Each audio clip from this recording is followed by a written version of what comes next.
Je te crois, je te protège.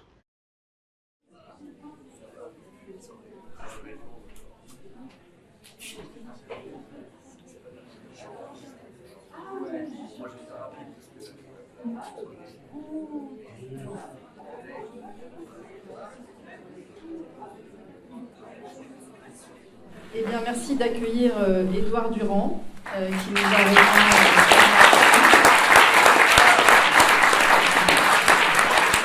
Alors, Édouard Durand, merci énormément d'être là.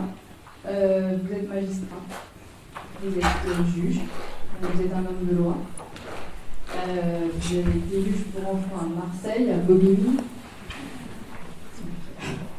À Marseille et à Bobigny, et pendant 3 années, de 2021 à décembre 2023, vous avez présidé la commission indépendante sur l'inceste et les violences sexuelles faites aux enfants. Vraiment ? Oui. Comme ça. Comme une rockstar, comme ça ? Comme ça. Voilà. Je ne suis pas habituée. C'est bizarre. C'est un peu vrai, comme ça. Et donc, qui sait, donc, votre mandat s'est achevé en 2023, décembre 2023, vous avez été donc évincé de cette commission. Vous êtes un homme de loi, je le disais, mais vous êtes aussi un homme de parole, dans tous les sens du terme. Il y a beaucoup de gens qui sont des gens de mots, vous êtes un homme de parole. Vos paroles sont des actes. Et j'aimerais, on vient de voir le film de Christine Angot, on va en parler, mais j'aimerais, pour débuter cet entretien, commencer par vous entendre lire un extrait de ce tract, 160 000 enfants, violences sexuelles et déni social, qui est sorti il y a un mois, je crois, un petit peu plus d'1 mois. Donc j'aimerais vous entendre en lire un premier extrait pour débuter cet échange, si vous en êtes d'accord. Alors, comme je n'ai pas mes lunettes, ça va être un peu compliqué. On va y arriver, voilà, ça commence ici. J'ai mis une petite croix. Voilà. Jusqu'ici. Oui, bien sûr, évidemment. Excusez-moi, désolée, c'est le stress du micro. Oui.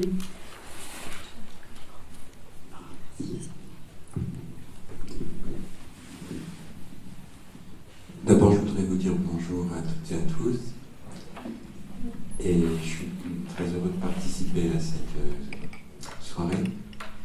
Et donc, je vous remercie, Isabelle et toute l'équipe de ce cinéma de m'inviter. Je suis heureux de vous retrouver.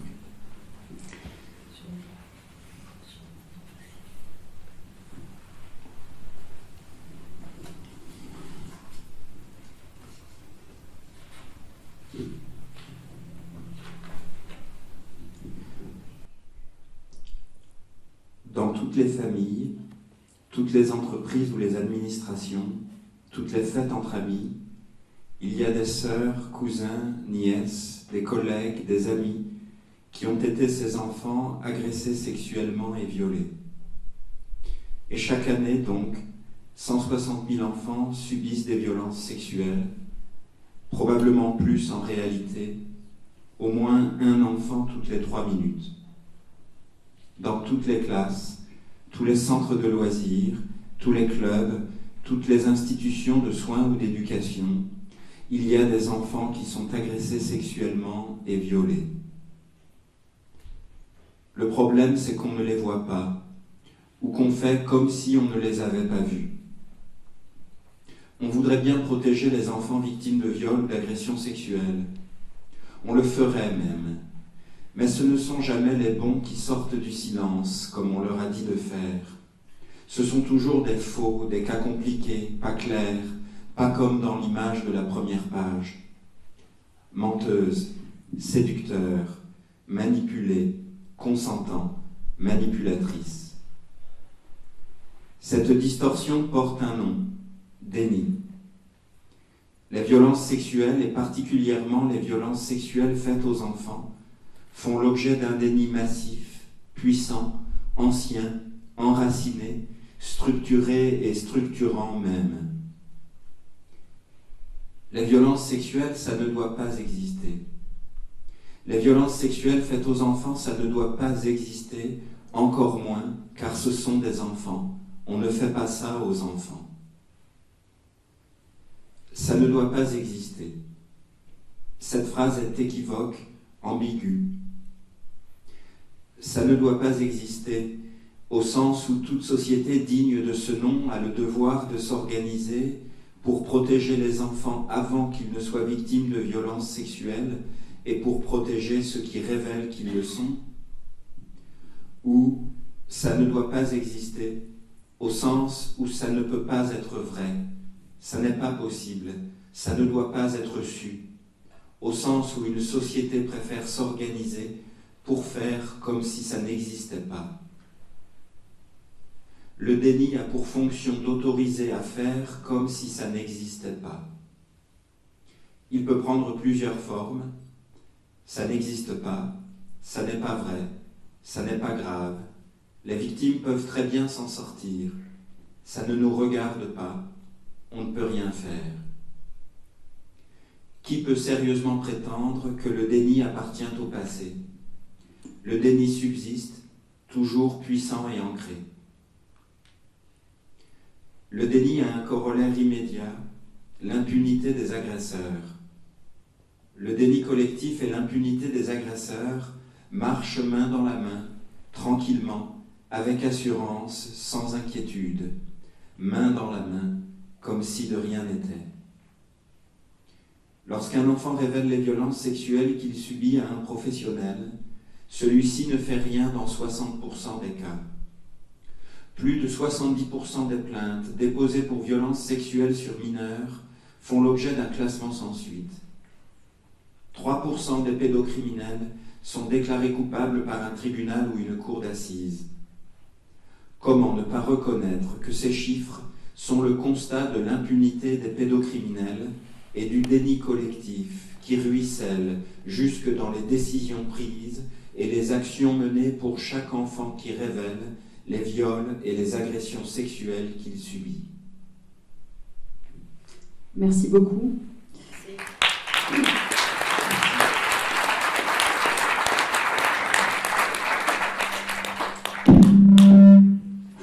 Merci beaucoup pour ces paroles. Alors, j'avais envie de vous entendre au regard du film qu'on vient de voir. On a vu des images. Christine Angot est écrivaine, elle est devenue réalisatrice. On a des mots, et ces mots font évidemment écho à énormément de scènes de ce film, et notamment à une scène qui a beaucoup fait réagir dans la salle, d'ailleurs, qui n'est pas la scène d'ouverture, hein, parce que le film commence pas par n'importe quoi, il commence par une petite fille qui dit « Papa ». C'est ça le début du film. Et donc il y a cette scène de la rencontre de Christine Angot avec sa belle-mère, enfin la femme de son père. Et là, il se passe quelque chose de complètement hallucinant. Tout le monde est d'accord, vous le dites. 160 000 enfants, un enfant toutes les 3 minutes. Tout le monde est d'accord pour dire « c'est horrible, c'est terrifiant ». Mais une fois qu'on a dit ça, après c'est la guerre. Alors pourquoi ? C'est un petit peu ça. C'est la guerre dans cette scène. Que se passe-t-il ? Vous êtes un homme de droit. Donc par exemple, dans cette scène-là, puisqu'on apprend à un moment donné que la mère, la belle-mère de Christine Angot porte plainte contre elle, qui a le droit de faire quoi, concrètement ? C'est une question très importante.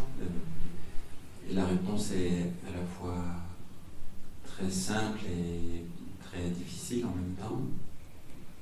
Et pour moi, c'est une question très importante au regard de l'œuvre de Christine Angot d'abord, qui est l'écrivaine qui montre, en tout cas qui pour moi, a apporté la réponse à cette question: à quoi sert la littérature ? Et Christine Angot a dit à propos du livre Une semaine de vacances, je veux que les mots soient visibles. Et toute son œuvre est ce défi déterminé et constant de faire voir les mots. En tant que réalisatrice, elle ne peut pas faire voir la violence extrême de l'inceste. Et elle montre cette scène qui est une scène de renversement pervers, je dirais. Oui, il y a tout, enfin. Il y a l'inversion des rôles. Il y a l'inversion. Tu te rends compte que tu étais chez moi et que moi j'ignorais que tu avais une relation sexuelle avec mon mari. Donc l'inversion, ça commence aussi, il y a quelque chose d'important par rapport à ce que vous dites, et par rapport à l'inceste et aux violences sexuelles. C'est la guerre, mais c'est aussi la guerre du langage et des mots. Donc, elle dit relation sexuelle, et c'est Christine Angot qui est obligée de faire de la pédagogie, et elle lui dit non, c'est un viol. Donc effectivement, il y a cette inversion. Mais cette scène, elle pourrait être interprétée de plusieurs manières. Il y a de la violence dans cette scène. De quel côté la violence ? Qui comprend la violence que subit l'enfant trahi, nié, volé,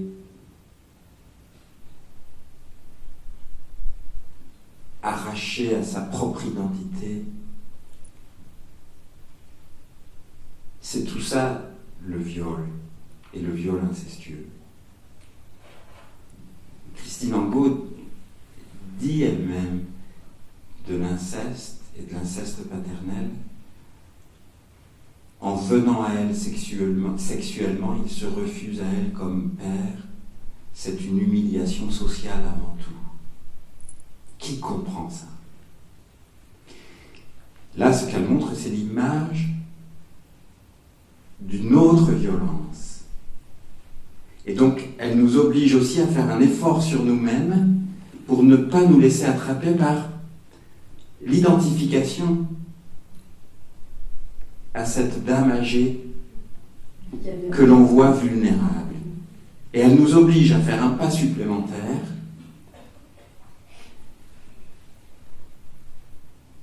pour comprendre que la réappropriation, c'est votre question qui me fait réfléchir aux choses comme ça, que la réappropriation de son identité comme acte de survie est un acte qui impose une sortie de soi qui est avec une énergie monumentale. Et même votre question me fait penser à Judith Godrèche. À Judith Godrèche, regardant l'interview d'un réalisateur par un psychanalyste. On peut dire les noms. Benoît Jacot par Gérard Miller. On peut le dire. On peut le dire. On peut leur concéder une identité. Mais, et que dit-elle en voyant ça ? Elle dit qu'il y a eu que son corps a protesté. C'est un surgissement. Et jusque la nausée et le vomissement. C'est le corps. Et on peut, en vous écoutant, Isabelle, je me dis, on peut lire aussi. On n'excuse pas la violence. Et c'est pas une question de dire on a le droit. Non, la loi interdit la violence. Mais le corps doit affirmer sa légitimité d'être par l'acte. J'ai le droit à une parole qui reconnaît mon identité et mon identité niée. Qu'elle n'obtient pas là. Non, mais par contre, ce que vous dites, c'est elle se dresse en fait. Elle se dresse, elle se redresse, elle met le pied dans la porte, au sens littéral. Donc on pourrait dire que c'est une infraction, mais par rapport à l'effraction de l'inceste, qu'est-ce que c'est ? Au pire, la porte est réparée. Un inceste, c'est irréparable. Donc il y a quelque chose là-dedans qui est très très très fort. Et on est dans la guerre, effectivement, on est dans le registre guerrier. D'ailleurs, le cadrage, on a l'impression d'avoir deux gladiatrices en train de s'affronter. Et il y a deux personnes, il y a deux récits, il y a deux conceptions, et il y a cette violence de cette femme en plus. Alors, il a beaucoup été dit qu'il y avait de la violence dans cette scène. Personnellement, j'ai plutôt tendance à penser que la violence ne vient pas de Christine Angot, mais qu'effectivement, peut-être, quand il faut se redresser, quand il faut parler de l'inceste ou des violences sexuelles faites aux enfants, quand la porte reste fermée, eh bien, il faut la forcer. Parce que personne n'a envie d'entendre parler de ça. Personne. Personne n'a envie de savoir. C'est un petit peu le sens de ce que vous avez écrit dans ce tract. Et qui plus est, il y a une autre violence qui est faite. Le retournement, il se fait par rapport à ce que Christine Angot est censée attendre de cette femme. Et cette femme lui dit « J'ai de la peine pour toi ». Et là, c'est de la violence. Comment est-ce qu'on peut comprendre que quand on dit à un survivant, une survivante, une ancienne victime « J'ai de la peine pour toi », comment expliquer pourquoi c'est une forme de violence de dire ça? Christine, tu me fais de la peine. Maman, je suis désolé qu'il te soit arrivé ça. Et ça, pour moi, c'est la question de ce que j'appelle l'incommunicabilité. Qu'est-ce qui fait que je me sens comprise, compris par les personnes avec qui je vis ou que je côtoie, ou que je ressens que ce que je vis leur est étranger. Et ces deux formules qui paraissent très proches, Christine, tu me fais de la peine, maman, je suis désolé qu'il te soit arrivé ça, sortent d'un cœur qui n'accueille pas Christine Angot de la même manière. Elle reste à l'extérieur du cœur de sa belle-mère et à l'intérieur du cœur de sa fille. Et Christine Angot nous dit « Tu me fais de la peine ». Ça veut dire que tu es en train de me dire que c'est toi qui souffres. Oui, c'est ça, c'est l'inversion. Alors, et sa fille, elle dit « Je comprends ce que tu vis ». Et même, lui dit « Tu n'y es pour rien ». Alors que sa belle-mère lui dit « Tu m'as menti ». C'est toujours une mise en abîme de l'inversion.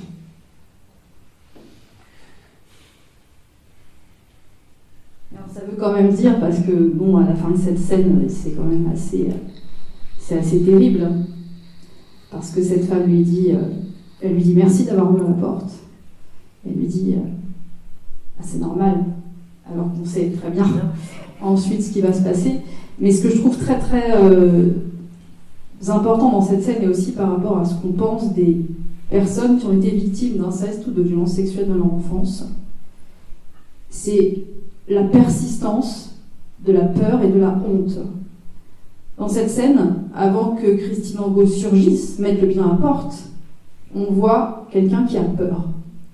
Elle est devant cette porte, elle a peur, et on a envie de faire la peur, elle a honte. Alors elle a peur de quoi?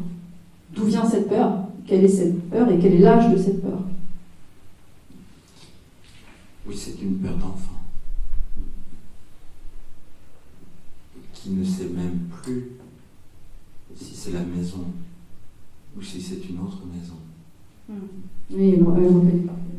Et Christine Angot est dans l'exactitude de la chronologie, de la géographie, pour refixer l'image dans son exactitude.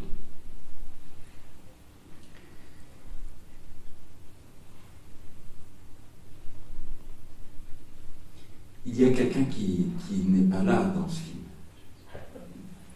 qu'on voit en photo, On le voit brièvement, subrepticement. C'est l'agresseur.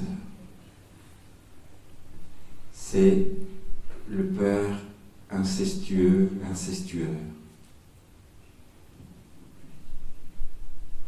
Celui qui devrait être condamné par la justice. Comme toujours, ils sont tranquillement à l'écart, en train de regarder.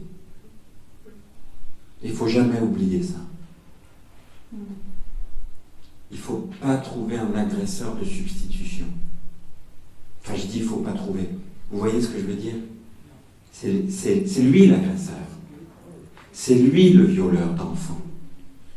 C'est lui, celui qui reconnaît sa fille et qui trahit la reconnaissance à l'instant même où il fait l'acte de reconnaissance. Et lui, là où il est spectateur de la guerre dont vous parlez. Alors, il est spectateur, lui, dans le film, mais nous, la société aussi, d'une certaine manière, j'allais dire dans le meilleur des cas, c'est une formule un peu malheureuse, mais dans la plupart des cas, quand on s'approche du feu, qui est ce fléau de l'inceste et des violences sexuelles, quand on s'en approche, mais la plupart du temps on essaie de ne pas s'en approcher, sans savoir que parfois on est au cœur du feu lui-même, on ne veut pas voir, ou quand on est juste spectateur. Et là, avec cette scène-là, dès le départ, Christine Angot nous empoigne, elle nous prend à témoin, et elle dit cette phrase « Entrez, j'ai besoin de vous ». Et quand elle dit cette phrase « Entrez, j'ai besoin de vous », on n'entend pas seulement « Entrez, Caroline Champetier, j'ai besoin de vous », on entend « Entrez, j'ai besoin de vous ». Est-ce que, pour affronter cette abomination, il faut un tiers, un témoin, pour dénouer? Est-ce que c'est nécessaire, en fait? Et pourquoi c'est nécessaire, y compris pour les gens qui pensent être à l'écart de ce fléau? Je fais une petite parenthèse. Je voudrais quand même, parce que Isabelle Bourdon me pose des questions, mais ces questions montrent jusqu'où elle est allée dans l'analyse du film. Moi, je veux bien répondre. Merci. Mais vous allez quand même répondre. Vous n'allez pas vous en tirer comme ça. Voilà. Merci de dire ce que vous dites, parce que c'est fondamental. Il faut toujours un tiers. Parce que la violence, c'est l'anéantissement du langage. Et c'est l'inversion du monde, de la loi. Si l'agresseur dit c'est normal, tous les frères font comme ça, pour reprendre le titre du livre de Laurent Boyer, c'est parce que tu es la championne de l'équipe, c'est parce que tu es unique. Et donc c'est parce que tu es unique, c'est que quelque part, c'est toi qui es responsable de ça. Il faut qu'un tiers remette la loi à sa place. Toujours. Et le tiers, c'est nous, nécessairement, d'une manière ou d'une autre, comme personne et comme société. Donc, Christine Angot, avec sa personnalité qui lui est propre, et en cela, elle ne modélise pas ce qu'il faut faire. Elle montre qu'elle agit avec ce qu'elle est, elle. Elle dit d'ailleurs « je fais comme je peux ». Je fais comme je peux. Et elle fait avec ce qu'elle est. Elle convoque le tiers. Et pour moi, ce film est une mise en question du tiers. Peut-être même une mise à la question du tiers. Oui. Et qui fait aussi penser à Adèle Haenel. Et qui nous fait dire que, bon, là c'est très explicite dans la revendication, le pied dans la porte. où on se lève et on se casse. Alors, comme le disait Judith Godrèche, ça c'est pas bien. Les victimes, elles ne doivent pas s'affirmer comme ça. Elles ne doivent pas, on ne veut pas, on n'aime pas quand Christine Angot, d'ailleurs, aucun écrivain sur cette planète n'a subi des critiques aussi infâmes que Christine Angot, jusqu'à lui remettre le prix Sade. Il faut quand même être sadique. Ouais, c'est vrai. Et pervers. Il y avait cet épisode un peu navrant du prix Sade. Mais quand les victimes le disent autrement, doucement, calmement, on leur reproche de la même manière. C'est-à-dire qu'il n'y a jamais de bonne manière de dire. Donc il faut toujours le poser comme une affirmation non négociable. Alors, justement, il n'y a pas de bonne manière de dire, et visiblement on a du mal à entendre, à voir. Là, dans ce film, il est vraiment question de donner à voir.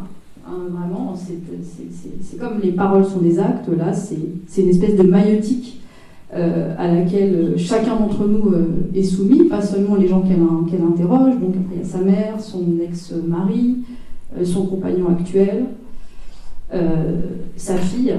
À la fin du film, je crois d'ailleurs ça n'a pas été filmé de manière chronologique. Vous parlez de déni, et du déni découle l'impunité qui ruisselle. Ce mot ruisseler est très important parce que ça veut dire que c'est sans arrêt, en permanence, et ça s'infiltre partout. Pour ceux qui connaissent les fuites d'eau, un petit peu concernés, donc le ruissellement, on voit, ça s'infiltre partout. Voilà, c'est ça qui se passe.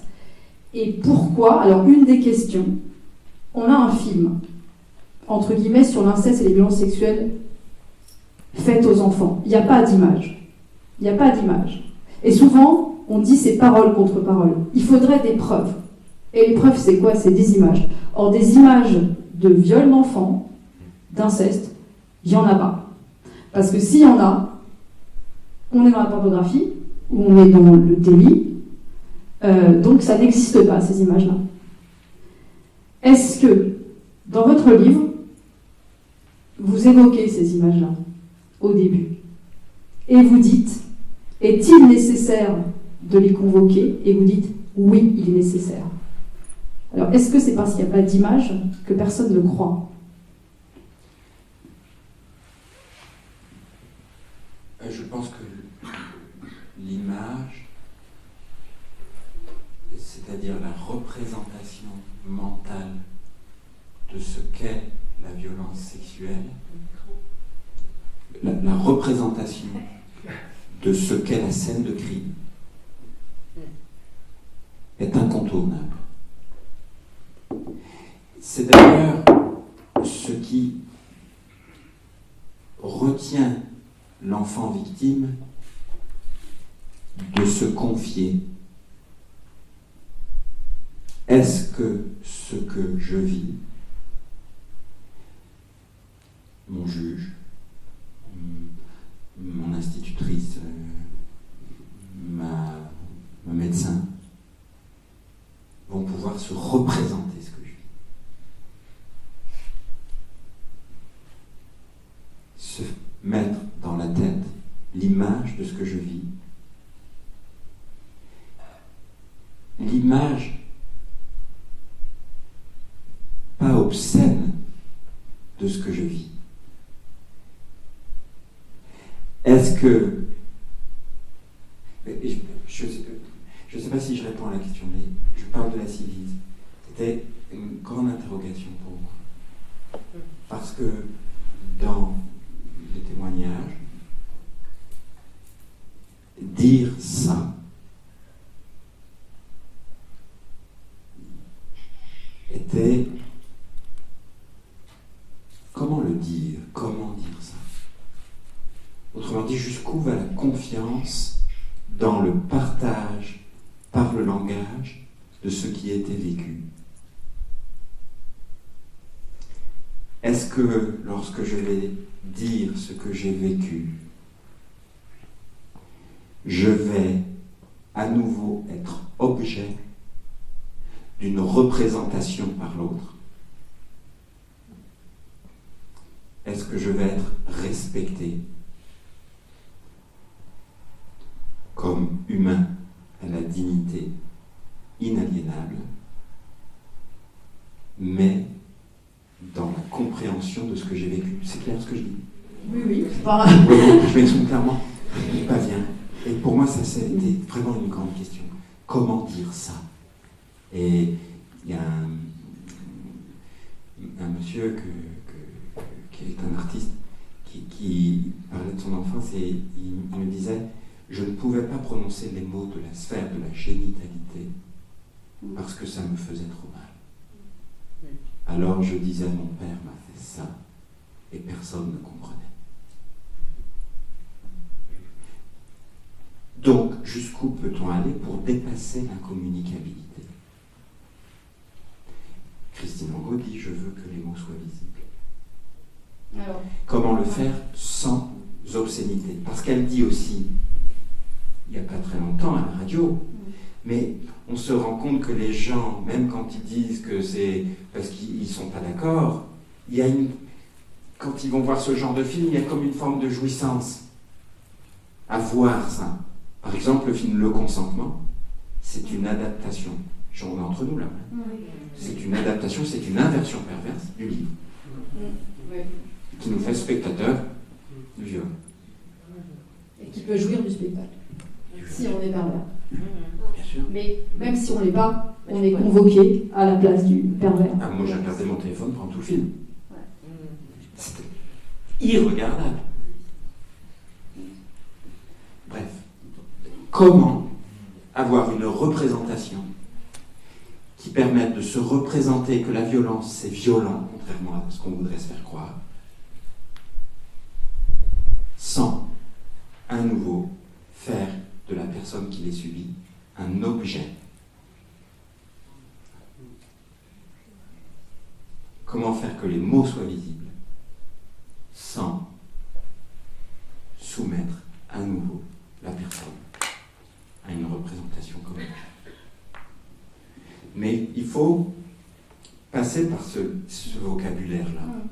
Parce que sinon, on reste dans le on flou. dit violence sexuelle et on voit que sexuelle et on voit plus violence. Et c'est le grand truc des sociétés, c'est de se faire croire que la violence c'est pas violent, que c'est du désir, que c'est de la séduction, que c'est un jeu. Entre enfants c'est toujours des jeux, alors que c'est pas des jeux. C'est pas du sexuel, c'est du pouvoir. C'est de la prise de pouvoir. Alors vous parlez du fait de rendre visible, il y a aussi quelque chose de singulier dans ce film et d'important, c'est cette alternance entre des images qui ont été tournées par Christine Angot elle-même ou par son compagnon.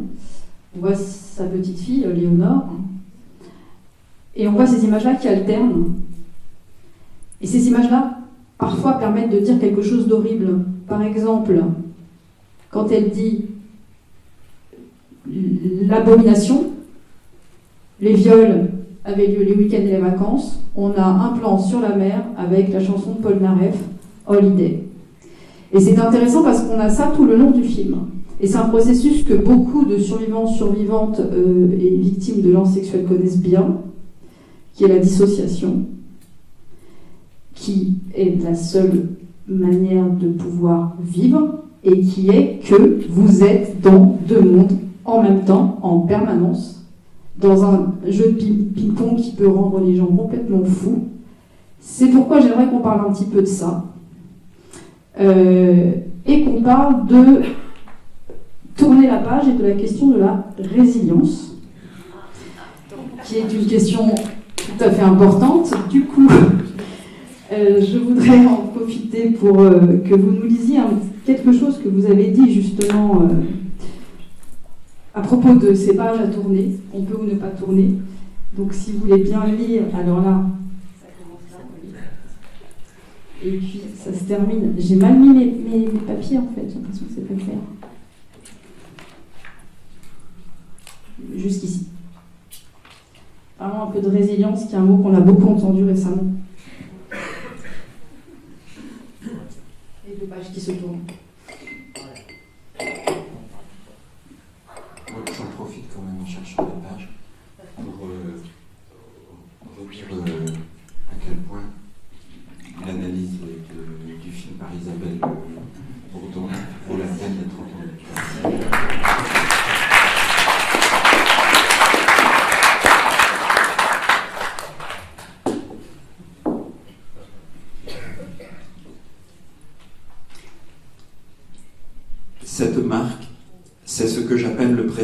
perpétuelle de la souffrance qui résulte de l'état de stress post-traumatique. Il faudrait tourner la page, ne plus y penser, sortir du statut de victime, se tourner vers l'avenir. Les victimes de violences sexuelles reçoivent souvent ce type d'injonction. Si seulement. Elles seraient les premières à tourner la page, à enfermer les violences qu'on leur a faites dans la boîte prévue pour les mauvais souvenirs et que nul n'ouvre jamais. Malheureusement, quand les violences sont extrêmes, comme le sont les violences sexuelles, la page est si profondément entaillée qu'elle adhère à celles qui suivent, que les pages qui suivent sont entaillées elles aussi. S'il est possible de tourner la page, on s'aperçoit que la marque est sur les pages d'après. La vie d'après existe. La vie avec ses hauts et ses bas, une vie avec des pages lumineuses, emplies d'un bonheur inespéré. Mieux que quiconque, les personnes qui ont été victimes de violences sexuelles le savent.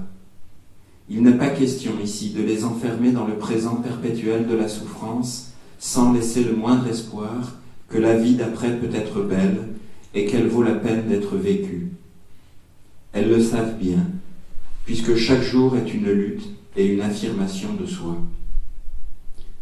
C'est pour les autres, particulièrement pour ceux qui voudraient qu'elle tourne la page, qu'il faut insister sur la souffrance extrême qu'infligent les violeurs et les agresseurs aux personnes qu'ils ont choisies pour victimes.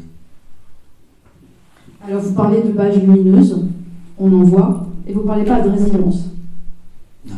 Alors qu'est-ce que ça vous dit, le mot résilience? C'est la morale du vainqueur. J'aime pas. Dans une société libérale, où le marché s'infiltre partout, où la valeur est le pouvoir et la force, la résilience, c'est toujours par le compassionnel que le marché nous attrape. Et voilà une des armes compassionnelles pour remettre une question du pouvoir. Et il faut être fort. Et donc, on peut s'en sortir. Ce qui est une autre manière du déni. Et puisqu'il y en a qui sont résilients, si vous ne l'êtes pas, c'est que vous êtes nuls. Hein? C'est comme, finalement, on dit qu'on est résilient, comme il y a des personnes qui disent, ah, moi, alors là, je peux vous dire, s'il y a 5 braqueurs qui me braquent un fusil à pompe sur la tête, je sors mes nunchakus, je fais une prise, et puis il n'y a plus personne. C'est le même langage. C'est la même chose pour dire, je vous écrase. Moi, je le ressens comme ça. Je peux pas. Surtout qu'on oublie de dire quand même. Moi, je suis pas physicien. Je sais qu'il y a des matériaux qui sont résilients. Vous savez, quand ils subissent un choc, ils reprennent leur forme. C'est de la physique. Et je suis pas non plus psychiatre, neurologue, psychologue. Donc, je vais pas dans ce domaine. Simplement, il y a des conditions même pour la résilience. Qui est l'attachement sécure, qui est, en termes de probabilité, incompatible avec la plupart des cas de violences sexuelles et particulièrement d'inceste. Donc cet attachement a été détruit. Exactement. Et ça individualise aussi. Ah, c'est... Just do it. C'est ça, la morale du vainqueur. C'est ça. Malheur au vaincu. Le pouvoir vous fascine. Et c'est une bonne planque, parce que ça permet de dire, débrouillez-vous. Alors que c'est une politique publique. C'est une politique publique de réduction de l'incommunicabilité. Neshino dit, c'est le pays des ténèbres.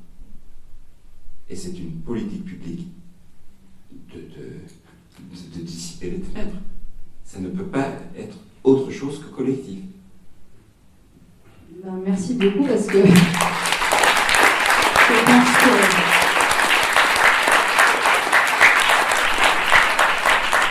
sur la résilience comme sur le reste, vous êtes très clair.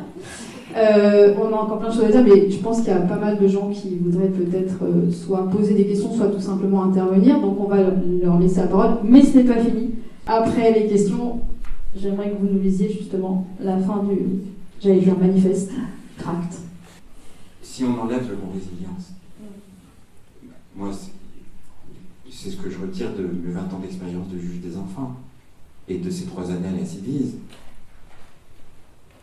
Les gens très forts, avec des biceps comme ça, s'ils avaient le 10e de la force des personnes,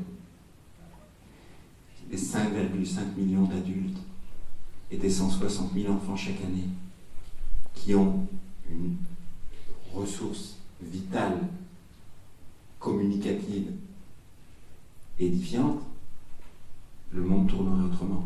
Quand on conteste la résilience, on ne dit pas qu'il n'y a pas de force, au contraire, mais que ce n'est pas la morale du vainqueur.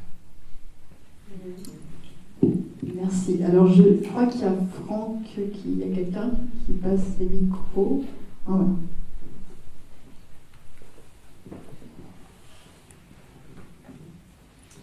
Bonjour. C'est moi. Je vous remercie beaucoup de cet échange. J'ai une question très très précise à poser. Pendant 3 ans, beaucoup de personnes se sont confiées à la Civise en pensant, non pas acquérir une résilience, arriver à une résilience, mais en tout cas en pensant être entendues et que ça allait changer des choses, en tout cas pas pour elles, mais pour les enfants à venir. Qu'en est-il aujourd'hui, quand on sait que vous avez été évincé, et pas que vous? Là, j'arrive plus à suivre où on en est. C'est normal. On en est à la saison 8. Vous me rassurez, parce que moi non plus. Ce que vous dites est très important, parce que, oui, ce que fait Christine Angot, toutes les personnes qui écrivent, qui parlent, c'est un acte de générosité, puisqu'elles ouvrent un espace pour les autres. Et ces 30 000 témoignages, c'est toujours un acte de générosité. C'était toujours, je le fais pour moi et pour les enfants. Et c'est pourquoi accueillir ces témoignages n'était pas dissociable de la construction d'une politique publique par des préconisations. Sinon, ça aurait été trahir la parole avant même de l'avoir reçue. Que les préconisations ne soient pas mises en œuvre tout de suite, c'est concevable. Parce que certaines, par nature, prennent du temps. Qu'il n'y ait pas un début de commencement, d'hypothèse, d'un intérêt pour une éventuelle mise en œuvre, c'est déjà un petit peu plus suspect.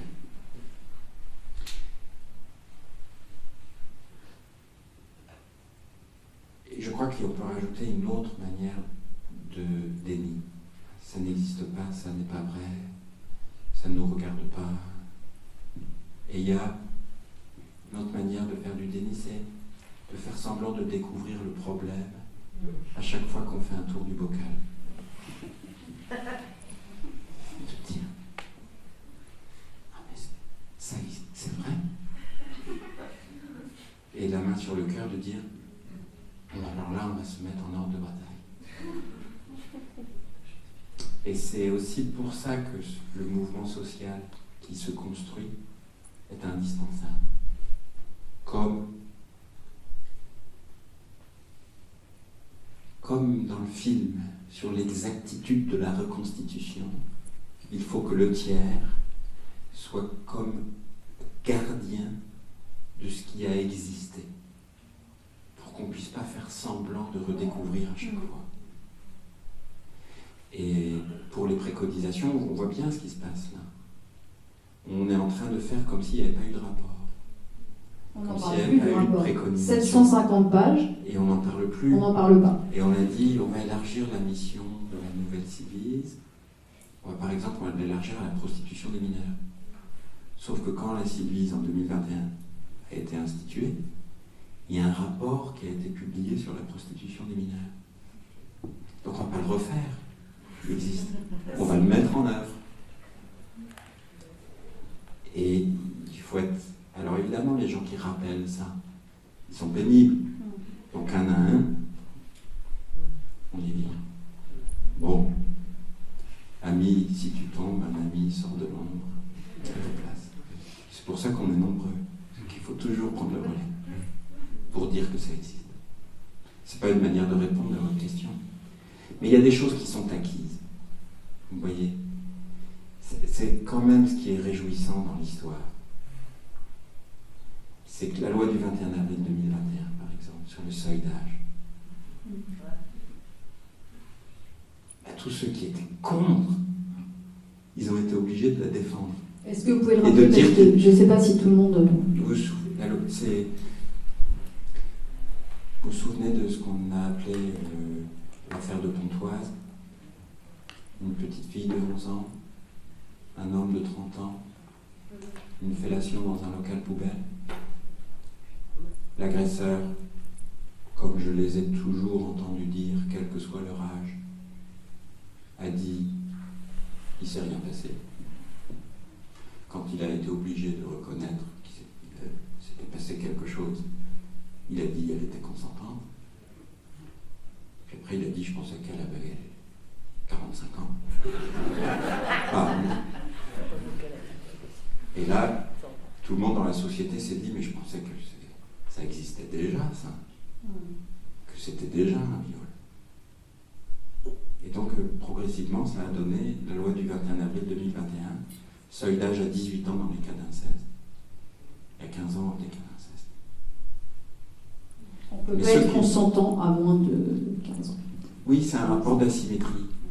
L'asymétrie, elle est là sous nos yeux. On ne va pas faire semblant de se dire qu'à 3 mois, à 2 ans, à 5 ans, à 8 ans, à 12 ans, à 14 ans. Enfin, il faut quand même se souvenir de comment on était quand on était des bébés et des petits-enfants et des ados, et des petits, des adultes. Quand même la moindre des choses de ne pas oublier ça. Eh bien, ceux qui étaient contre, ils ont été obligés de la faire voter, de la défendre eux-mêmes. On peut s'accorder ces petits plaisirs. Ils ont été obligés de dire « je vous ai toujours dit que j'étais pour ». Et puis là, il y a la loi sur l'autorité parentale dans les cas d'inceste. Suspension provisoire de l'exercice de l'autorité parentale et retrait de l'autorité parentale en cas de condamnation. Tout le monde disait, mais comment ça, on pouvait garder l'autorité parentale quand on était déclaré coupable d'inceste? Eh bien, ils ont été obligés de dire, mais non, j'ai toujours dit que j'étais pour. C'est toujours comme ça. Donc, ça avance pas assez vite. Mais d'un certain point de vue, ça avance. Et moi, je le redis, ce qui m'a beaucoup heurté en janvier 2024, c'est que la première décision a été on arrête l'appel à témoignage. Et qu'on dise oui, la Civis s'est beaucoup occupée de la parole des adultes, mais quand même, ce qui est important, c'est de s'occuper des enfants. Et ça, moi, ça me restera toujours en travers de la gorge. Parce que ça, je vais le dire tout doucement, c'est dégueulasse. On ne peut pas opposer les deux. C'est de la dissociation. Parce que c'est de la dissociation. Et on ne peut pas dissocier. Or, ça a été acquis. C'est toujours par le visage de l'adulte qui dit le réel de l'enfance trahie que l'on peut voir l'enfant aujourd'hui. Ça va ce que je dis? Oui, je pense. Non, mais c'est vrai que le fait que les adultes se taisent, ça rendra les oreilles plus sensibles aux paroles des enfants et quelque chose de singulier et qui défie la science. Mais donc c'est bon de le rappeler. Donc merci beaucoup. Alors je sais pas, il y a quelqu'un a le...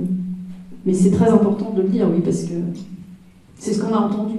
Jusqu'à récemment, je crois, jusqu'à hier, quelqu'un a dit que je ne citerai pas, que parce que des stars et des adultes parlaient, on n'entendait plus les voix des petits. Ça me dit quelque chose. Oui, qui c'était? Oui. On va pas dire le nom. Je peux dire un mot. Oui, là-dessus, c'est heurtant de... Je ne sais pas si on le dit, heurtant. Non, c'est... Ouais, bon, bref, c'est pas grave. J'invente des mots des fois. Je voulais dire qu'effectivement, par exemple, un exemple tout bête, mais par exemple, moi, mon agresseur est mort, mais mon combat ne s'arrête pas, en fait.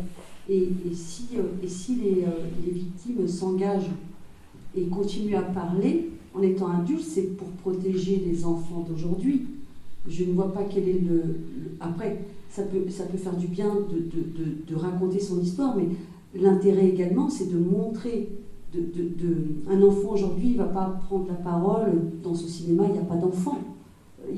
Voilà, et c'est important qu'on soit, nous, pas les garants, mais les représentants des enfants d'aujourd'hui, en fait, aussi. Ça, c'est un point que je voulais souligner sur la résilience. Bon, Isabelle, c'est ce que j'en pense, hein. On ne va pas refaire le sujet. Mais effectivement, une victime, c'est à l'instant T. Dans nos vies, on rigole, on se marre, etc. Mais on ne voit pas les moments off où on pleure, où on tremble, où on fait des cauchemars, où on se réveille en sueur. On ne voit pas tous ces moments-là. Donc, une victime, ce n'est pas un instant T, c'est 24 heures dans une journée, en fait, avec des états d'âme qui sont différents d'un moment à l'autre. Ce que je voulais dire sur le film, et je voudrais aussi en parler, parce qu'à un moment donné, la victime a besoin de régler ses comptes. De régler ses comptes et de trouver des réponses, en fait. De trouver des réponses des gens qui sont autour de l'enfant, dans son enfance. Je vais vous citer un exemple, en fait. Moi, j'ai eu des moments, en fait, où quand j'ai dû régler mes comptes, quand tout était trop fort, en fait, il y a une espèce de tsunami à l'intérieur de nous, enfin, un volcan en ébullition, et à un moment donné, ça pète, en fait. C'est une bombe à retardement, et quand ça pète, ça fait mal, hein, pour les gens qui sont autour. Et je me rappelle d'une fois, quand j'avais annoncé ça, vers les 37 ans, j'avais annoncé ça à mes parents, enfin, ce qui m'était arrivé, etc. Et puis je vais en vacances avec ma mère, pour la petite anecdote, et moi c'est vrai que j'ai été une enfant très très sage, transparente en fait, transparente, sans vie. Et donc mes enfants ils bougeaient, j'ai 3 enfants et quand j'étais en vacances mes enfants bougeaient, ma mère était à côté et puis il y a une dame qui dit « Ah là, ils sont agités ». Moi j'adore les enfants agités, hein. Je trouve que c'est la vie, et les enfants doivent être agités, ils doivent, voilà. Et donc ma mère, elle dit à cette dame, en parlant de moi, je sais pas, elle dit elle est gentille, ma fille, elle m'a jamais causé de problème, je l'ai élevée comme un champignon. Et là, je suis partie en furie, quand la dame est partie, je suis partie en furie. Je lui ai dit, maman, tu sais comment pousse un champignon? Dans le noir et dans la merde. Et là, c'est pris ça, c'était violent, hein, ce que je lui ai dit, hein. Mais c'était la réalité, en fait. Ça veut dire que, en fait, et sans soin, en fait. C'est dans le noir et dans la merde, c'est sans soin. Un champignon, ça pousse tout seul, en fait. Et elle voulait dire que je lui ai jamais causé de problème, parce que j'ai tout gardé en moi. Et c'est difficile, en fait, quand on déborde comme ça d'une colère qu'on n'arrive même pas à maîtriser, qu'on ne comprend pas, mais il faut qu'elle sorte, de toute façon, parce qu'on l'a trop contenue, en fait.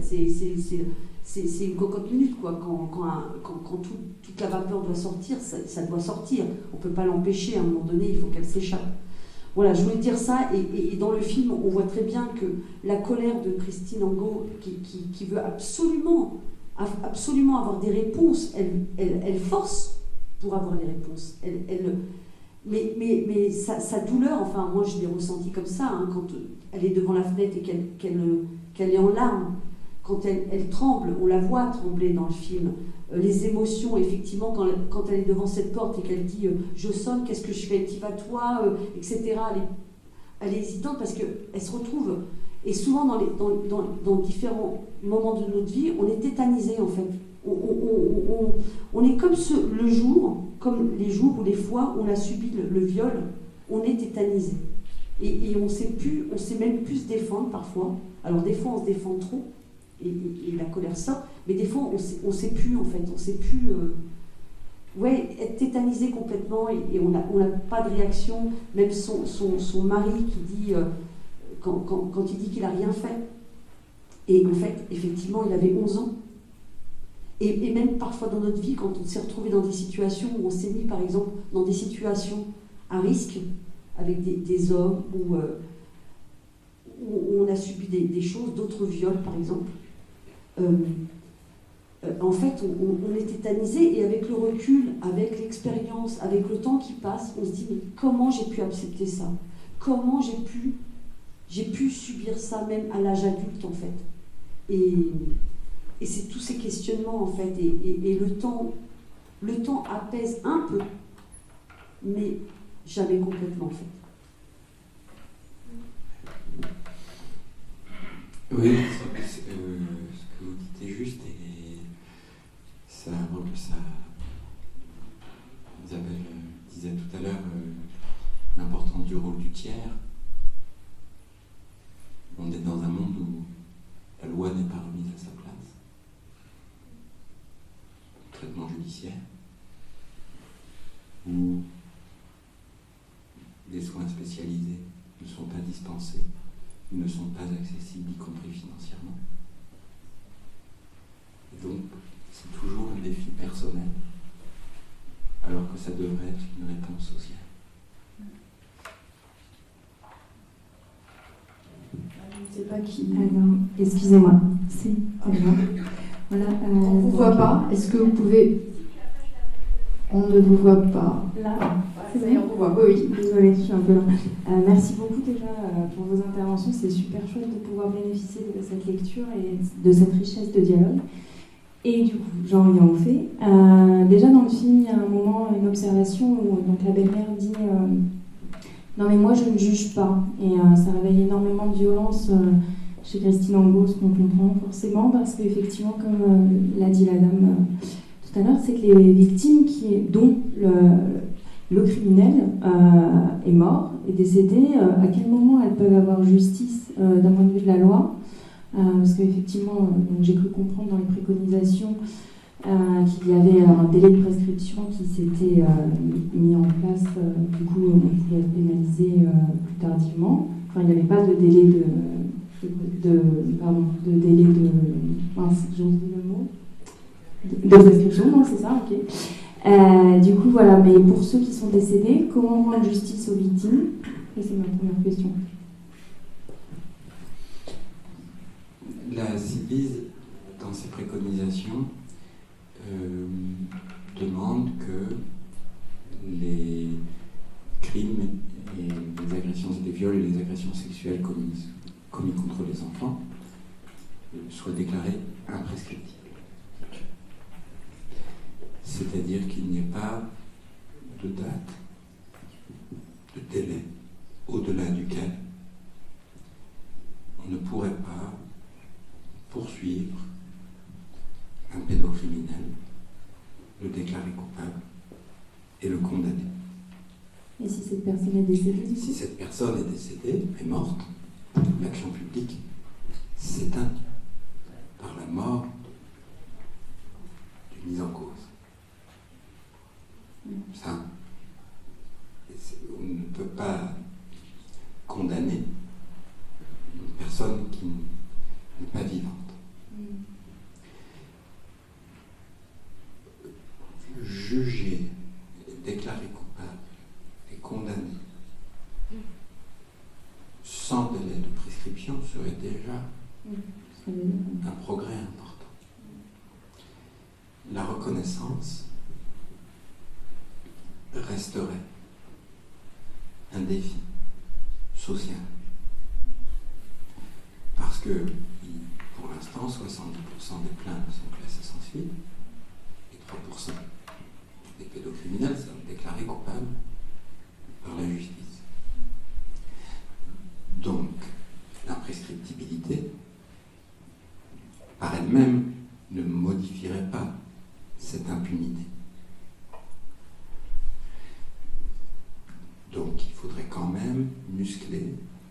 renforcer la capacité d'enquête, de preuve et de reconnaissance lorsque les agresseurs sont vivants. Si les agresseurs sont morts, comment obtenir la reconnaissance?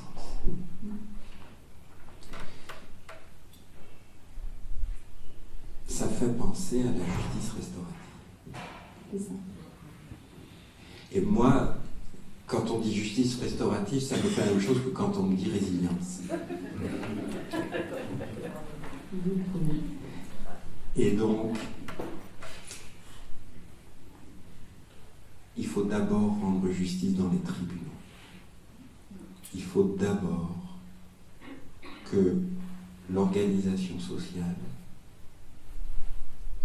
inspire confiance dans les institutions pour que les enfants puissent révéler les violences qu'ils subissent le plus rapidement possible. Dans les institutions, mais aussi dans les cellules familiales. Parce que là, on comprend bien qu'en fait, il y a la cellule sociétale qui est problématique et institutionnelle. La cellule sociétale qui est problématique, mais il y a aussi la cellule familiale qui l'est. Et je pense que pour le coup, il faut s'attacher aux deux bouts pour pouvoir... Quand je dis social, j'inclus la famille. Parce que c'est une politique publique. Mais quand on ne veut pas faire de politique publique, on dit, on l'a beaucoup entendu, hein, il faut que tous les gens dans la société prennent conscience. Moi, je crois que la prise de conscience a sérieusement été élevée. Maintenant, ce qu'il faut, c'est que ça devienne une politique publique. Par exemple, dans la cellule familiale, il faut choisir. Soit quand les mères protègent leurs enfants victimes d'inceste, soit on les soutient, soit on leur dit il ne faut pas en parler. Mais on ne peut pas leur reprocher dans les deux cas. Parce que quand elles protègent leur enfant, on les accuse de mentir. Donc elles ne savent pas si elles doivent révéler ou pas révéler. Il faut que ce soit une politique publique. Pour les médecins, il faut que ce soit une politique publique, avec une loi claire, comme tous les professionnels. Un médecin, comme les autres professionnels, s'il pense qu'un enfant est victime de violences sexuelles, il doit signaler et être protégé contre les sanctions disciplinaires. Quand je dis social, c'est au sens de politique publique. Et ça ruissellera positivement dans les familles et dans les institutions. Ce sera progressif, le ruissellement. Je suis d'accord. Mais il faut que ça parte d'une politique publique, c'est-à-dire d'une parole claire. Et moi, je suis clair dans ce que je vous dis comme réponse. Oui. Mais vous voyez, commençons par le faire dans les tribunaux. Et il y aura les cas des agresseurs morts. Et la reconnaissance. On pourra se poser la question de la reconnaissance sans qu'elle emporte aussi l'absence de reconnaissance hors des tribunaux. Ah, merci beaucoup, Édouard Durand. Alors, je suis désolée, on ne va pas pouvoir prendre notre question, mais bonne nouvelle, Édouard Durand reste avec nous, puisqu'il va donc se manifeste tract. Est-ce que quelqu'un a dit, quand vous n'étiez pas arrivé, est-ce que c'est un manifeste? Donc, Édouard Durand va rester avec nous pour signer ce tract. Donc, ce tract qui est, comme le film de Christine Angot, un pied dans la porte, une machine de guerre. Parce que c'est pas fini. Ce tract, un tract, ça se passe de la main à la main. Ça peut inonder. Moi, le mien, il est un peu déchiré. On peut donner des pages. Donc, il faut que ce tract inonde partout, qu'on se le passe de main en main, et qu'on soit un petit peu comme, vous savez, ces mauvaises herbes qui vont péter le béton à force de faire réseau. Voilà, c'est ce film et ce manifeste. Juste, est-ce que vous pouvez juste lire les dernières lignes avant d'aller signer ici? Donc vous pourrez discuter autour, parce que quand même, c'est aussi un très beau texte.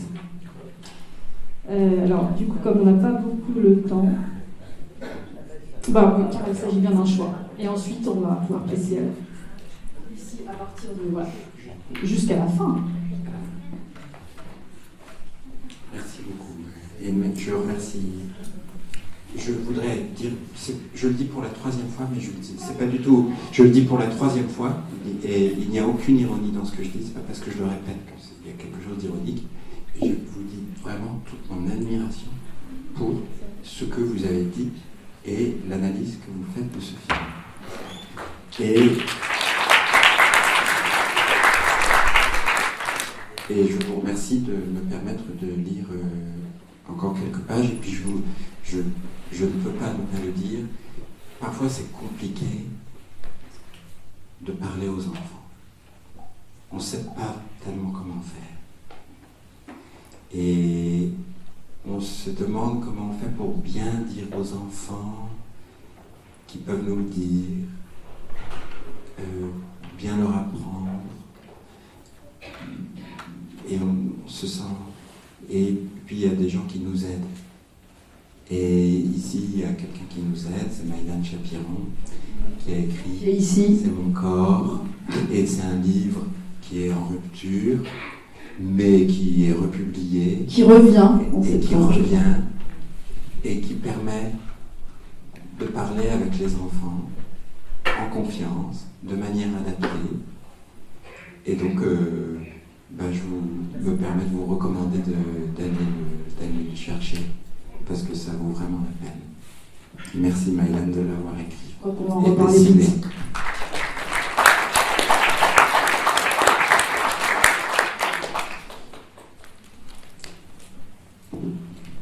Car il s'agit bien d'un choix, et celui qui sera fait par les pouvoirs publics et par la société tout entière dira quel groupe humain nous voulons être, quelle civilisation. Charles Péguy l'a dit, une civilisation sera jugée sur ce qu'elle aura considéré comme négociable ou non négociable. Il ne faut jamais l'oublier. Le corps des enfants, le corps des femmes, négociable ou non négociable. La légitimité de la parole de tout être humain, négociable ou non négociable. Le principe responsabilité et la continuité du monde par la protection et l'éducation des enfants, négociable ou non négociable. Il faut choisir. Tous les pouvoirs resteront unis pour ne rien changer, au prix du sacrifice des victimes, au prix du coût du déni payé rubis sur l'ongle. La cohorte des gardiens du temple s'alignera comme un seul homme pour invoquer les arguments d'autorité pour ne pas lutter contre l'impunité des agresseurs. Ils diront aux victimes qu'ils voudraient bien les protéger, mais qu'on a des principes, il faut qu'elles le comprennent. Ils diront que c'est plus compliqué que ça, que cette alternative est réductrice et caricaturale. Et ils diront qu'ils sont neutres, et que toute parole qui se distingue de leur discours est militante. Comme un seul homme, d'une seule voix, avec l'assurance de ceux qui prennent leur courage à deux mains pour dire qu'ils sont du côté du pouvoir, ils diront quelle parole est légitime et ils construiront méthodiquement l'illégitimité de celle qu'ils ne veulent pas entendre. Ces arguments d'autorité sont des bonnes planques. À l'évidence, il y a des raisons de penser que c'est perdu d'avance. L'histoire est plutôt de leur côté, et le déni est une position confortable. Et l'histoire semble se répéter. Nous avons cru que la honte allait changer de camp, et que la France serait fière d'être du côté de la loi, pas du côté de la transgression. Fière d'inspirer confiance aux enfants et à toutes les victimes. Fière d'avoir compris qu'il n'y a pas de position neutre, que se dire neutre, c'est être du côté des agresseurs. Pourtant, tout laisse à penser que la parole des victimes, on l'a assez entendue. Ça suffit, on éteint la lumière. Et pourtant, elle est éternelle. Elle se rappelle incessamment, comme pour suggérer que le choix du déni ne la satisfait pas, qu'elle est lasse d'entendre toujours après que tout le monde savait, alors qu'elle était là depuis le début. Il semblerait que ces bonnes plantes commencent à être débusquées. Les arguments d'autorité ne font plus recette, ils ne font plus le poids. Quelque chose s'est grippé dans le mécanisme du déni. Un grain de sable, puis un autre, puis un autre, puis des milliers. Le premier comptait pour rien, puis le second, et plusieurs encore comptaient pour rien, puis des milliers. Les mots comme des grains de sable, la parole des victimes, les témoignages énoncés un à un, chaque témoignage dans son unicité irréductible a rejoint tous les autres. Chaque histoire personnelle, conservant son unicité irréductible et rejoignant toutes les autres, a été exprimée dans son universalité. Chaque récit privé a rejoint tous les autres et a ouvert le clos du privé pour affirmer sa légitimité sociale, publique, politique. Un sillon a été creusé depuis la fin du XXe siècle avec opiniâtreté. Les premiers témoignages, la littérature, les mouvements féministes et les associations de victimes, la SIAZ, MeToo sur les réseaux sociaux, le théâtre et le cinéma. La Civise aussi, espace de rassemblement, de reconnaissance et de légitimité. 30 000 témoignages recueillis, 30 000 affirmations de légitimité, 30 000 restaurations du langage face à la violence et au déni. Instance publique, la Civise aura été un espace de reconnaissance inédit pour les témoins qui s'y sont rassemblés. Dépositaire de leurs paroles dignes et exigeantes, elle aura rendu sensible l'urgence d'engager une politique publique déterminée de protection des enfants. Unis, ces témoignages ont affirmé leur légitimité. Cette légitimité fait désormais partie de ce qui doit être considéré comme non négociable, irrémédiablement. Témoignage après témoignage, un mouvement social s'est constitué. Il a le visage d'un enfant, une petite fille ou un petit garçon, qui regarde le monde des adultes, qui se demande quel choix ils vont faire et qui se répète le poème de Musset. Et pourtant elle est éternelle, et ceux qui se sont passés d'elle, ici-bas, ont tout ignoré. Merci beaucoup. M'avoir Merci.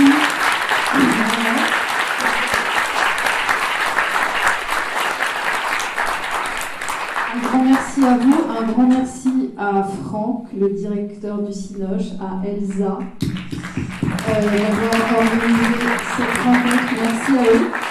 Je crois que vous êtes attendus sur votre stand. Alors. Il y a aussi des livres de Christine Angot. Et un grand merci à Isabelle Lebrun. Oui. Merci Isabelle.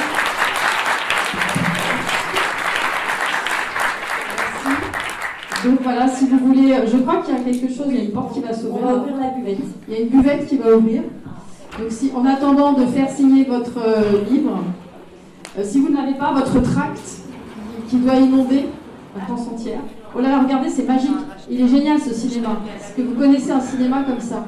C'est quand même... Oh bah, de toute la famille qui est dans le déni, n'est-ce pas? Ouais.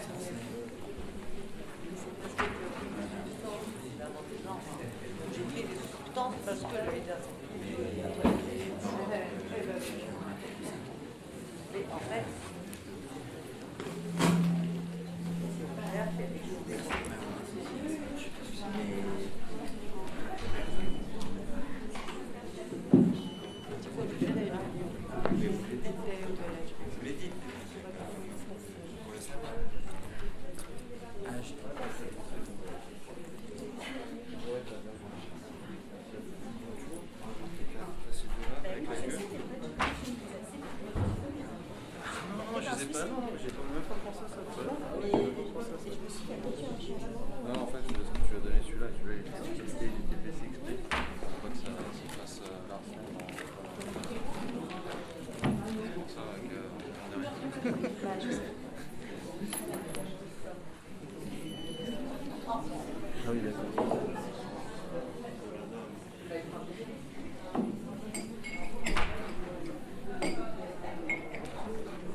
je te crois, je te protège.